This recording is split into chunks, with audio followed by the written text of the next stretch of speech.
Salut à tous et bienvenue une fois de plus à ce rendez-vous hebdomadaire au pied de la parole de Dieu dans notre thème devenir un véritable disciple de Jésus-Christ.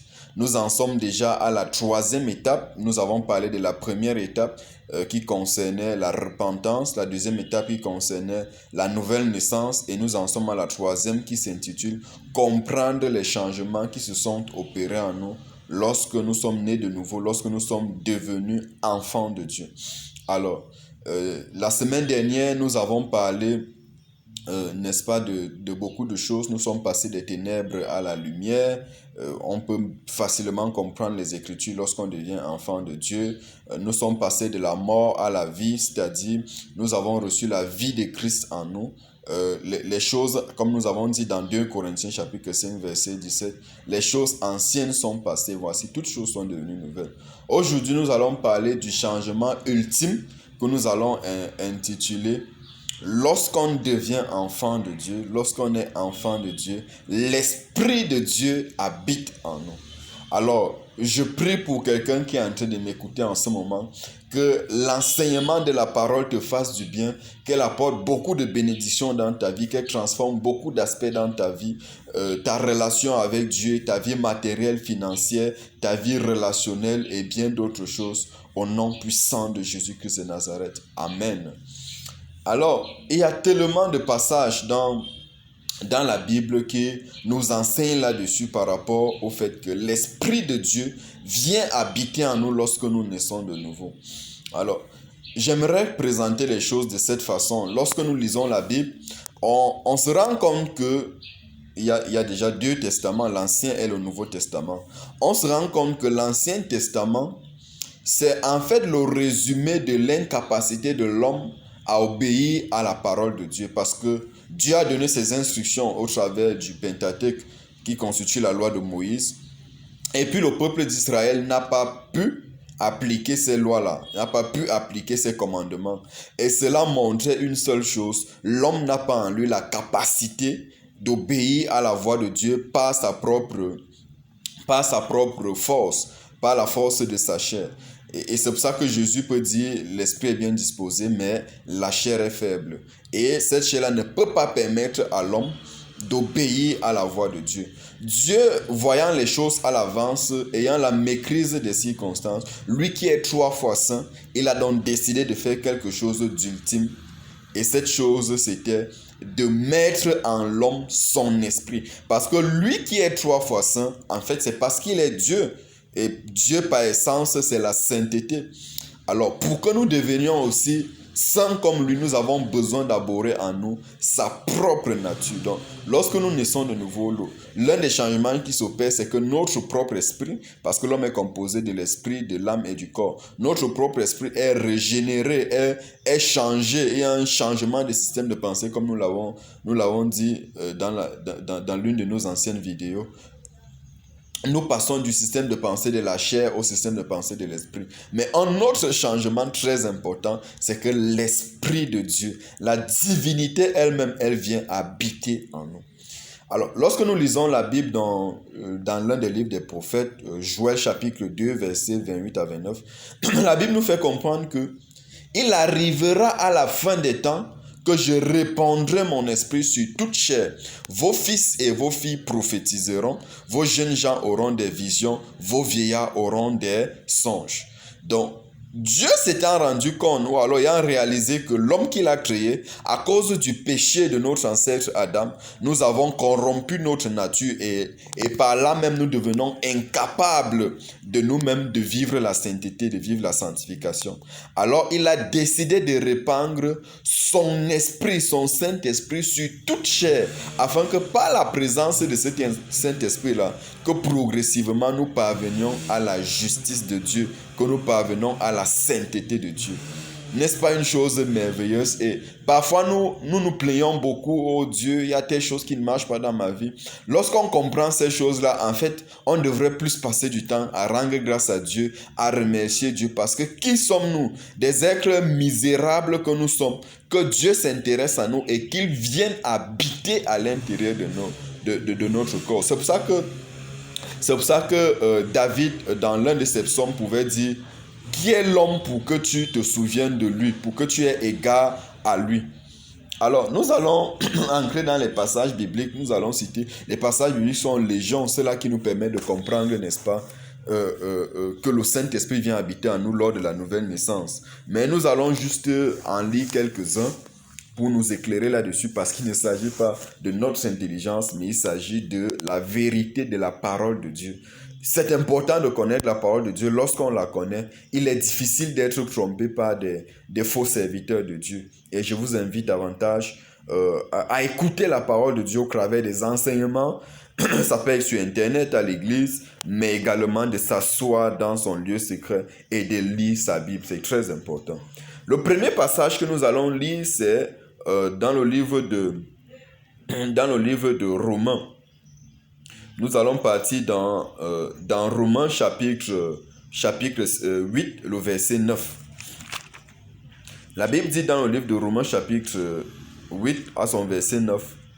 Pour vous, vous ne vivez pas selon la chair, mais selon l'esprit, si du moins l'esprit de Dieu habite en vous. Si quelqu'un n'a pas l'esprit de Christ, il ne lui appartient pas. En d'autres termes, si nous appartenons à Christ, alors nous avons l'Esprit de Dieu. Donc, la confirmation même que nous sommes enfants de Dieu, que nous appartenons à Christ, c'est que l'Esprit de Dieu habite en nous. Et il dit quoi? Le résultat de ça, c'est quoi? Pour vous, vous ne vivez pas selon la chair. Et ça nous fait comprendre que si l'Esprit de Dieu habite en nous, nous n'allons pas vivre selon la chair, nous n'allons pas obéir aux œuvres et aux désirs de la chair, mais nous allons nous comporter selon l'Esprit, selon la volonté de Dieu. Et la Bible nous le dit dans Galates chapitre 5, à partir du verset 19, que or les œuvres de la chair sont, on cite tout l'état des péchés, même des péchés qui ne sont pas mentionnés, puisqu'on dit et des choses semblables. Il dit donc que si nous appartenons à Christ, alors l'Esprit de Christ habite en nous, et par conséquent, nous ne nous comportons pas selon les œuvres de la chair, mais selon les œuvres de l'Esprit qui sont l'amour, la patience, la joie, la bonté, la bénignité. Et la Bible dit que toutes ces choses-là, la loi n'est pas contre elles. Donc, un des moyens, ou alors le moyen par excellence pour être saint, pour vivre la sanctification sur la terre, et c'est possible, c'est de comprendre que lorsque je deviens enfant de Dieu, l'Esprit de Dieu vient habiter en moi. Je suis transformé en une autre personne. C'est pour ça que la Bible va dire dans 2 Corinthiens 5, 17 que si quelqu'un est en Christ, il est une nouvelle créature. Les choses anciennes sont passées, voici toutes choses sont devenues nouvelles. Et l'une des choses qui sont devenues nouvelles, c'est que j'ai reçu la capacité de Dieu, j'ai l'Esprit de Dieu en moi, parce que Dieu est trinitaire. Dieu, c'est Dieu le Père, comme on a l'habitude de le concevoir, qui vit dans les cieux. Dieu, le Fils, qui est venu mourir pour nous sur la croix et qui est assis à la droite du Père. Et Dieu, le Saint-Esprit, qu'il a répandu dans nos cœurs en cette fin des temps pour qu'on puisse se comporter selon la volonté de Dieu. C'est ça qui fait la différence entre l'ancienne alliance et la nouvelle alliance, entre l'Ancien Testament et le Nouveau Testament. Nous, les habitants du Nouveau Testament ou de la nouvelle alliance ou du temps de la grâce, nous avons cette capacité-là en nous. C'est pour ça que dans Actes chapitre 1, verset 8, lorsque Jésus s'adresse à ses disciples, il dit: n'allez pas encore prêcher, mais attendez à Jérusalem, car vous recevrez une puissance. Lorsque le Saint-Esprit survenant sur vous, vous serez mes témoins, ainsi de suite. Le Saint-Esprit est venu habiter en les disciples et ça leur a donné une certaine capacité.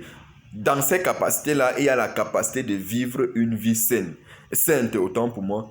De passer une journée sans mentir, de passer une journée sans voler, de passer une journée sans escroquer, de passer une journée sans insulter, sans dire des choses qui ne sont pas plaisantes, de passer une journée sans se quereller, de passer une journée sans offenser autrui, de passer une journée sans blasphémer dans son cœur, de passer une journée sans convoiter. C'est possible lorsque le Saint-Esprit habite en toi.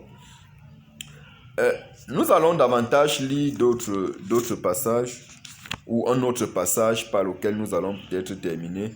1 Corinthiens chapitre 3, le verset 16. 1 Corinthiens chapitre 3, le verset 16, la Bible dit: ne savez-vous pas que vous êtes le temple de Dieu et que l'Esprit de Dieu habite en vous? Ça fait partie des passages bibliques forts dans la Bible. C'est-à-dire, l'apôtre Paul est en train d'exhorter les Corinthiens à ne pas s'amuser avec leur corps, parce que leur corps, c'est quoi? C'est le temple de Dieu. La Bible dit, quand David voulait construire un temple à Dieu, Dieu lui dit, je n'habite pas dans le temple fait des mains d'hommes. Ça veut dire que nous, enfants de Dieu, nous sommes des temples mobiles, des temples de Dieu. Dieu prend plus plaisir à habiter en l'homme que d'habiter dans une maison somptueuse qu'on lui a construite. C'est pour cela que nous ne devons pas nous amuser avec notre corps. J'ai l'habitude de le dire parfois à des jeunes sœurs, de faire attention à la façon dont nous sommes vêtus, de faire attention aux activités auxquelles nous nous livrons avec notre corps, parce que c'est le temple de Dieu. Et la Bible continue au verset 17 ici en disant, si quelqu'un détruit le temple de Dieu, Dieu le détruira, car le temple de Dieu est saint et c'est ce que vous êtes. Ça, c'est assez fort. Dieu nous aime jalousement, qu'il a décidé non pas d'habiter dans les grandes maisons faites d'or et autres, mais de venir habiter dans notre corps. Au travers de quoi? Au travers de la présence du Saint-Esprit. L'un des changements phares qui se produisent dans notre vie, dans notre être tout entier, c'est qu'à la nouvelle naissance, lorsque nous acceptons Jésus-Christ comme Seigneur et Sauveur, le Saint-Esprit vient habiter en nous. Et ce Saint-Esprit-là apporte beaucoup de choses. Je vais en mentionner 3. Ça apporte la conviction que nous sommes enfants de Dieu. C'est pour ça que la Bible dit dans le livre de Romains que l'Esprit même témoigne dans nos cœurs en disant « Abba, Père ».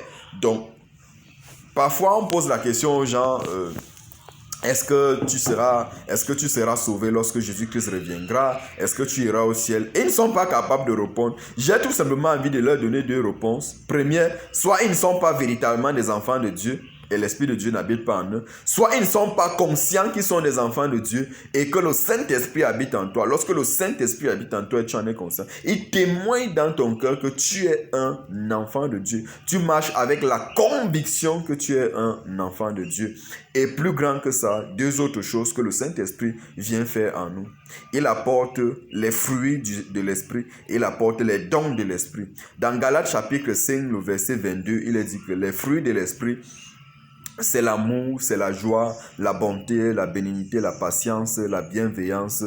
Et la Bible dit que la loi n'est pas contre ces choses. Donc le Saint-Esprit apporte en nous le caractère de Dieu. Je le dis souvent, on ne peut pas demander à un papayer de produire les mangues. On ne peut pas demander à un pécheur de vivre la sainteté. C'est pas possible. Il va forcer, mais il sera limité. La vie de sanctification n'est pas la vie de bonne moralité ou à cause d'une bonne éducation qu'on a reçue. Non, c'est une vie de transformation de notre caractère par la présence de l'Esprit de Dieu en nous. Si on demande à un papayer de produire des mangues, ça c'est impossible. Parce que ce papayer ne porte pas le message génétique, le message de l'ADN de la mangue. Mais si vous voulez des mangues, allez vers le manguier. Si vous voulez des papayes, allez vers les papayes. C'est pour ça que Jean-Baptiste pouvait dire « Produisez donc des fruits dignes de la repentance ». Lorsque nous nous sommes repentis et que nous sommes devenus des enfants de Dieu, l'Esprit de Dieu habite en nous et nous sommes à même de produire les fruits dignes de la repentance, qui sont les fruits de la justice, qui sont les fruits de l'amour, qui sont les fruits de l'Esprit, comme la Bible le dit. Une autre chose que le Saint-Esprit vient apporter à nous, ce sont les dons de l'Esprit. Dans 1 Corinthiens chapitre 12, la Bible nous fait part des différents dons spirituels que le Saint-Esprit apporte. Il y a le don de parole de connaissance, il y a le don de parler en langue, il y a le don de discernement des esprits, il y a le don de prophétie, le don de parole de sagesse, le don de guérison, de miracle, et le don de sagesse. Bref, le Saint-Esprit ne peut pas venir habiter en nous quand même, c'est Dieu. Dieu ne peut pas venir habiter en nous et nous ne sommes pas transformés. Donc lorsque le Saint-Esprit vient en nous, il apporte donc tous ces changements-là. Donc voilà entre autres l'un des changements ou alors le changement capital qui se produit en nous lorsque nous naissons de nouveau. Je suis très content de partager cela avec vous parce que ça fait partie de ça fait partie de mes secrets de vie. C'est mon secret pour vivre une vie de sanctification qui certes s'améliore chaque jour, mais qui fait la différence avec la vie que j'avais avant de donner ma vie au Seigneur Jésus. Si tu n'es pas encore né de nouveau, je t'invite à recevoir Jésus-Christ dans ta vie comme Seigneur et Sauveur personnel. Entre dans ton lieu secret, dans ta chambre, et demande: Seigneur, viens habiter dans mon cœur comme Seigneur et comme Sauveur. Sois mon maître et mon propriétaire. Pardonne-moi de mes péchés. Que le Seigneur vous bénisse pendant que vous écoutez cette vidéo. Abonnez-vous à notre chaîne au travers de la cloche qui est au bas de cette publication. Likez si cette vidéo vous a fait du bien et n'oubliez pas de partager avec les autres afin que d'autres soient édifiés et bénis au travers de la connaissance des Écritures. Car n'oublions pas une chose, la Bible dit: tu connaîtras la vérité et la vérité t'affranchira. Que Dieu vous bénisse au nom de Jésus.